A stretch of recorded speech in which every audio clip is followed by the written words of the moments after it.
राजकीय हेतूने प्रेरित जर का हे बिल आणत असाल आणि तसं त्याला वास येतोय, कारण मी म्हंटल तसं की याच्यामध्ये कुठेही नक्षलवाद वगैरे वगैरे असा काही शब्दच नाही.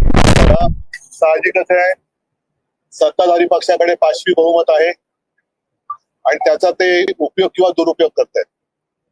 आमचा याला नेमका विरोध कशाला आहे हे जेवढे सदस्य आमच्याकडनं बोलले, अनिल परब आहेत, अभिजित आहेत, सचिन अहिर आहेत, आणखी कोण बोलवतं, तिघच जण बोलले. त्यांनी स्पष्ट शब्दात सांगितलेलं आहे, सरकारने म्हणजे आपण म्हणतो ना काय करणी त्याच्यामध्ये फरक आहे तसं दिसतंय.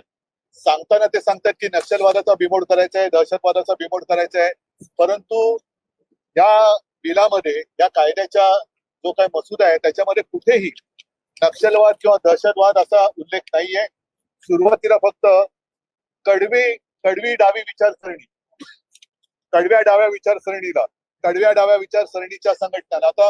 आतापर्यंत मी कडवे वाल हा शब्द ऐकला होता, कडव्या डाव्या हा शब्द प्रयोग पहिल्यांदा ऐकतोय.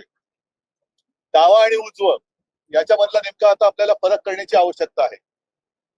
साधारणपणे शिवसेना आणि त्यावेळेला भाजपा वगैरे आम्ही सोबत होतो, आम्हाला उजव्या विचारसरणीचे म्हणायचे आणि आम्ही आहोत, कारण आम्ही धर्म मानणारे आहोत सगळेच, आणि सगळेच मला वाटतं धर्म मानणारे आहेत. डावी विचारसरणी खरं म्हणजे डावा आणि उजवं करण्याची गरज नाही, पण आपल्या संविधानाच्या प्रस्तावनेमध्ये जे काही लिहिलेलं आहे त्याच्यामध्ये सर्वसमावेशकता आहे, समानता, सामाजिक न्याय, व्यक्ती स्वातंत्र्य, आणि मोदीजींनी सुद्धा सबका साथ सबका विकास म्हणजे ही डावी विचारसरणी आहे का उजवी विचारसरणी आहे हा फरक त्यातून कळत नाहीये. आम्ही आता isakal.com आहे देशातील नंबर 1 ची मराठी न्यूज वेबसाईट. प्रत्येक अपडेटसाठी isakal.com ला नक्की भेट द्या.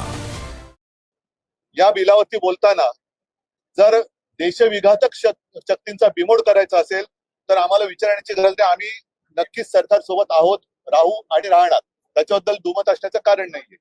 परंतु तुम्ही राजकीय हेतूने प्रेरित जर का हे बिल आणत असाल आणि तसं त्याला वास येतोय, कारण मी म्हंटल तसं की याच्यामध्ये कुठेही नक्षलवाद वगैरे वगैरे असा काही शब्दच नाहीये. मात्र धोकादायक जो शब्द आहे तो मी तुम्हाला मुद्दामून वाचून दाखवतो. हे केवळ आम्हालाच नाही तर तुम्हाला सुद्धा लागू होत आहे आणि तमाम जनतेला ते कधीही लागू शकतात. त्याच्यामध्ये जे म्हटलेलं आहे, बेकायदेशीर कृत्य याचा अर्थ एखाद्या व्यक्तीने किंवा संघटनेने केलेले जे सार्वजनिक सुव्यवस्था, शांतता व प्रशांतता यास धोका किंवा संकट निर्माण करते असे, किंवा जे सार्वजनिक सुव्यवस्थेमध्ये हस्तक्षेप करते किंवा ज्याचा हस्तक्षेप करण्याकडे कल आहे असे, किंवा वगैरे वगैरे म्हटलेले. याच्यात कुठेही दहशतवाद, नक्षलवाद हा शब्द नाहीये. म्हणजे सर्वसामान्य जनतेला सुद्धा कधी कुठेही उचलू शकतात आणि तुरुंगात टाकू शकतात, जे आतापर्यंत चाललेलं आहे. पूर्वी जसं मिसा कायदा होता, जसा टाडा कायदा होता, तसंच हा आता जनसुरक्षा कायदा आणलेला आहे. मला असं वाटतं याचं नाव जनसुरक्षेच्या ऐवजी भाजपा सुरक्षा कायदा केला पाहिजे, कारण भाजपच्या विरोधात जो बोलेल तो जणू काही देशद्रोही आहे असा त्यांचा तो समज आहे. म्हणून आम्ही त्यांना सांगितले की आम्ही याला जरूर समर्थन दिलं असतं किंवा देऊ, पण तुम्ही ते त्यातले शब्द जे आहेत त्याच्यात सुधारणा करा. त्याच्यामध्ये स्पष्ट शब्दामध्ये देशविघातक कृती करणारे, देशद्रोही वगैरे वगैरे जे काय आहेत, नक्षलवादी, याचा उल्लेख करा आणि परत बिल आणा. पण असं जर का मोघम बिल आणलं की ज्याला काय आकार उकार शेंडा बुडका काही नाही, की दर आणि उठसूट टाक आज जे आज चाललेलं आहे. पूर्वी जसं मी म्हटलं की मिसा कायदा होता, टाडा कायदा होता, टाडाचा पण दुरुपयोग केला गेला आणि मग एक तर तू आमच्या पक्षात आहे नाही तर तुला टाडा खाली टाकतो, तसंच याचा दुरुपयोग होईल.